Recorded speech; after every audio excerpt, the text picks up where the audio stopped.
Hello world, this is Zan playing Late Age Caleb in Lucid's 2022 tournament series. This is still the first rounds of the tournament, so hope there's more. Before I even get into this, I do want to say that I have a good idea of what his pretender is now. I did some guesstimating and playing around with his scales and whatnot. I do know how to edit now, thankfully, so hopefully I will remember that I need to edit this in, and I will put this somewhere on the screen for you guys to see that this is my guess for what his pretender is. Um, we may or may not see that later. I don't know. I'm only a few turns ahead of this. But yeah, just wanted to drop that down. It's always nice to have an idea of what the opponent's pretender is in case they have potential big titan, potentially some imprisoned bless, or a big monolith that's going to drop on you. So going into this actual turn, we get really lucky in Vertland with a Death Site, an Air Site, and the Ancient Temple, which again, and I say this all the time, site search with your Holy Mages, because Ancient Temples are astral providers, and we all know in the late game astral's pretty huge. In La Pinta, we find a Garden of Bones, some more Death Gems. So that's pretty good site searching for me. We have our first battle in Tianqi. This is me just kind of jumping over his army and saying, well, I'm going to jump on your cap. He did not expect it. This is just the basic 25 PD you start with. Okay, so they should drop them back there and just completely route them. A lot of archer shooting now. Alright. Pretty good. We lost 5 dudes. Looks good to me. In Waka, I am attacking here. This is something I saw him do against Ulm, where rather than put a unit to just sit on the fort, when he moves off of it, he was putting commanders, because since he's not recruiting mages, he has all this extra money to recruit commanders. So because of that, rather than just paying with like a scout or something, I'd have a commander of my own with a handful of units to go do the little lance charge. And the units, if they die, they die. But the commander, I think I had him set to like retreat at some point, just to give these guys enough time to do their work. Okay, so those are the two main battles, and for whatever reason, he consolidated, or I know the reason. He consolidated his armies in Arfel. This is the worst possible move for him, although he doesn't know it, and the best possible move for me. Where he just decides, I'm going to get my whole big army, and rather than sit on your fort, I'm going to go beat up your militia. He shows me that he does now have Strength of Giants and Legion of Steel, which doesn't matter. And then we witness Ulm, stack up his entire army into the Copper Canyons, which is over here. That's where this army was previously. And the reason for this move of Tianqi is I have my god here, and he was patrolling this fort. And just due to, I guess, being size 6 and all that, he saw the god. And when you see this Pretender Titan, you know by default he has Earth Nature. You do not know that he has Air Water. So because he didn't even ping this fort, he just moved his entire army over here. He's assuming that this is just where my god's going to be, and these armies are safe. It's at this point where I want to open the floodgates into his territory, and because he moved all of his units here, I get to just Cloud Trapeze them, and done. Which is pretty cool. Just kind of magic phase on top of this army at Arfel. Now, I can't cut off the retreat routes, so they're going to spread out all over, and his capital is breached. And as a warning, as I keep talking about this turn, we are nearing my 4th mistake, which is arguably my greatest mistake in this series so far. But we'll get there. So at this point, this army moves here, and I'm telling Ulm, just chase them off your lands, don't come into mine, and we're good. After that happens, you can go retake these 2 forts, and the rest of the territory is mine. So Tianqi can move here or here. I don't know where he's going to go, and for right now, it doesn't matter, because I don't want to run into this army. Because for the most part, these birds, unsupported, will lose against his horsemen, especially when they have a mage casting Legions of Steel or whatnot. Just in case, though, I am still sending some troops over here, including these Iceclads I've been recruiting. Because in Cold 3, these guys actually will do pretty well against these dudes. Down here, we finally have decided we're going to send this caretaker to the fort to build a lab so I can get, I built the fort. I might as well build the lab and start getting mages out of it. And this temple is going to eliminate the stupid plague cultist event. I made sure to bump up the PD because the plague cultist could technically beat 6 PD. It's not impossible. And I don't want to do that. So I just built the temple and off I go to build the lab. As for my moves up here, one of the predictions last turn was that he would potentially go for this throne. So we did send troops to the throne to defend it. It's not the most important, but getting this extra order 3 is kind of important for me. Getting 3 blood slaves is obviously important if I want to break into blood later. And spreading dominion too, if he does have the really low dominion like I think he does, spreading my scales into his territory was going to help because it's going to make things cold, so I get to use Storm Guard or Ice Clads.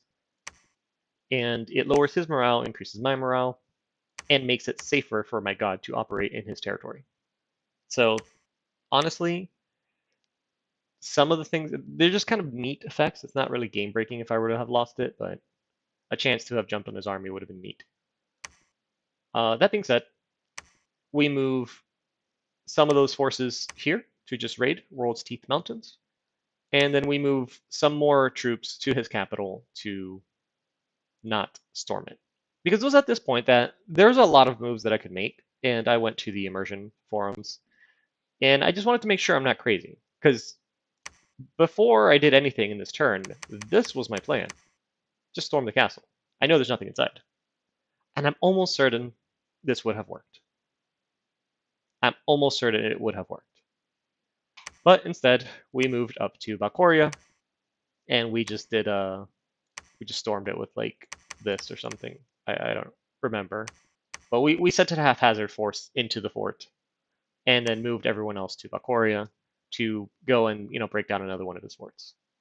Big mistake. Fourth mistake this game, and just all around disastrous. But that's okay. That's okay. That's okay. We'll make up for it. We're not really under any threat.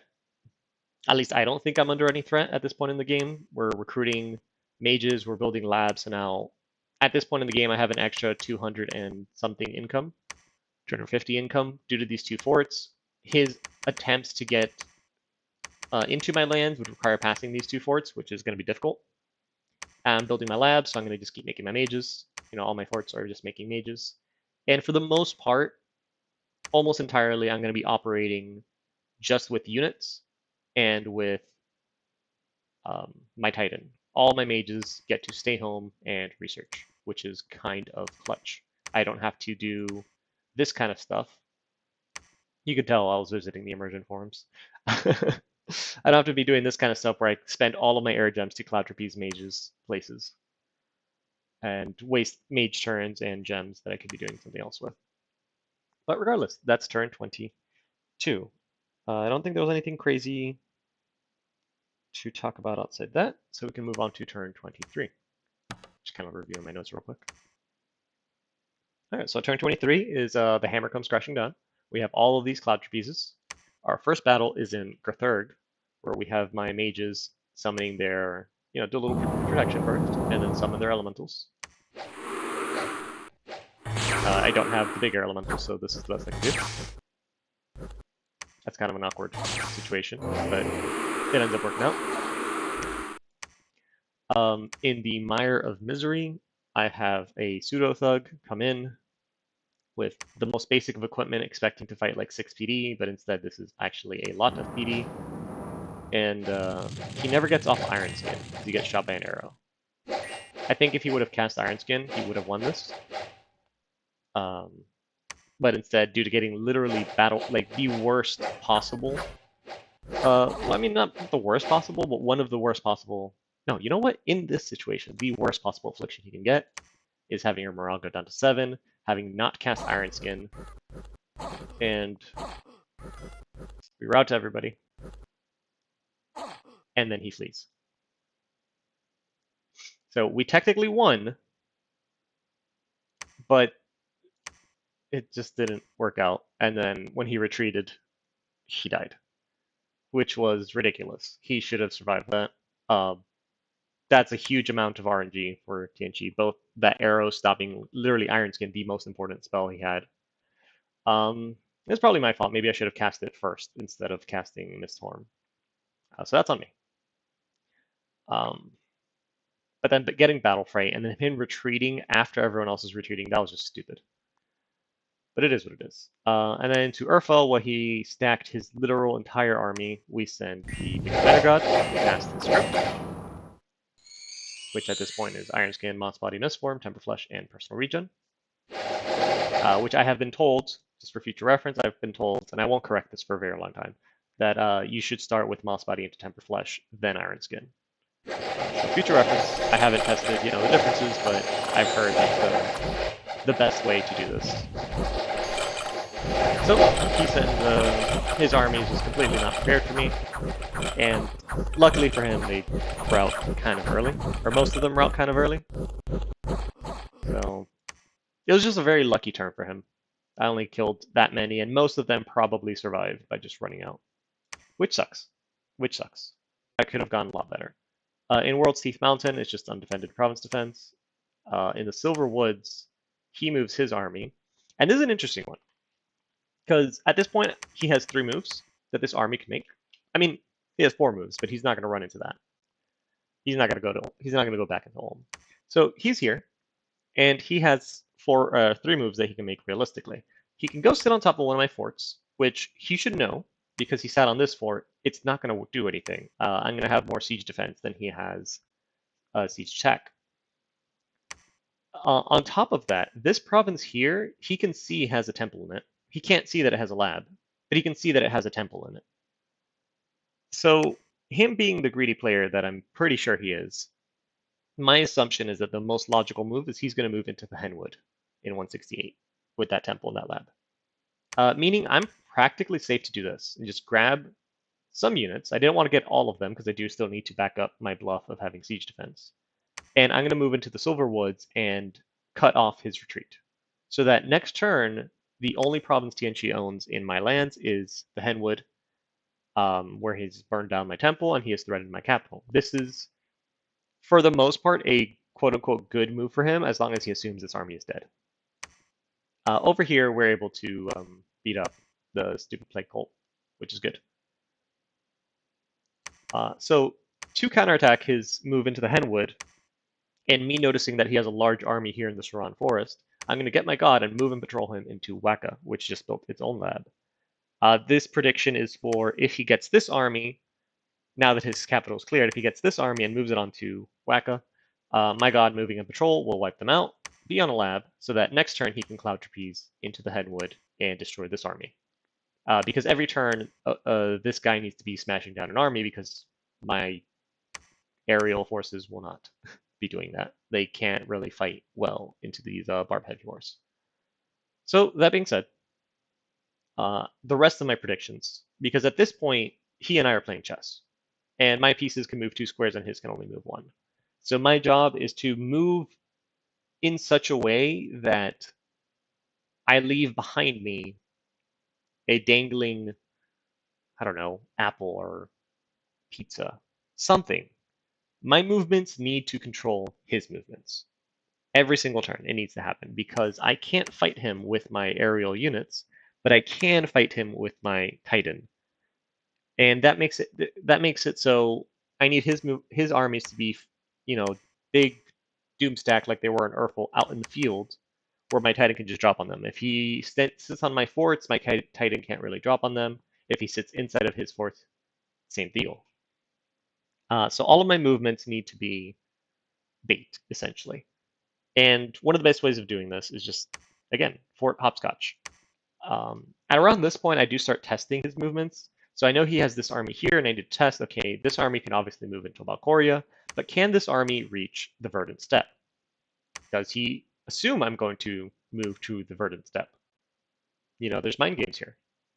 But the way I think of it is, since this fort is breached, his safest move, no matter what, is to move into Valcoria and try to relieve the fort. And in doing so, he gives me the Verdant Steppe for free, because he can't move from here to here in one turn. even though there's this road here. These I've recently played TNG. Lucid's currently uploading his Bogarus game. That's where I'm TNG, and I learned that the biggest weakness of the nation by far is their map move. Uh, so I'm taking full advantage of it. So I'm forcing him to relieve Bakoria, and in doing so, he gives me the Verdant Step for free because I see him here with all these militia. Uh, to keep that moving, I'm going to go ping his capital again, because why not? Keep it under siege. And I'm going to move into the Morn Woods to set up more bait. I also want to see what the extent of his empire is on descent. I see we've already run into TNG lands here and Indies, so that's where it ends there. I want to see how far down it goes this way. So yeah, and everything else is just, I'm recruiting generals because I need the logistics chain going to send troops up. Now I'm recruiting more troops up in the front and all these Ironcrafters up in the front rather than in the rear where they take a while to get up there. Research-wise, I'm going up Alteration 6 and Evocation 1 because if this war does drag on long, I want to be able to get these guys, put some gear on them, and have them cast Invulnerability, Soul Vortex, and Mistform, and be able to become sort of like Shockwave thugs that could clear out almost any amount of TNG um, armies in the Magic phase. Like if I had Invulnerability and Soul Vortex, I can just get one of these guys and have a Magic phase here right now, and he would wipe them all out because there's no magic weapons in the TNG army. So yeah, I think that's a good bit of chess for this turn. But as the turns continue going, you'll see me focusing more on, okay, I'm going to move here because by me moving here, I force him to move here. And that's where I want him to be so that I can go do something else. Just because, again, these units can't fight these units, especially when he brings mage support. And I don't want to bring mage support. I want every fort producing mages that are just going to sit at home and research because I don't have super high magic scales. This was like a worldwide event giving that +2. I normally only have magic 1. So yeah. So I think I'll end this turn here with just 22 and 23. And then we'll go on ahead. I'll keep recording now. But the turns will slow down a bit because I'm doing some, at least what to me feels like complex strategic movements. There's a lot of thought behind where I'm going. Do I have any other notes for today? At this point, yeah, no. Those are all my notes for these turns. So with that, I'll see you guys next time.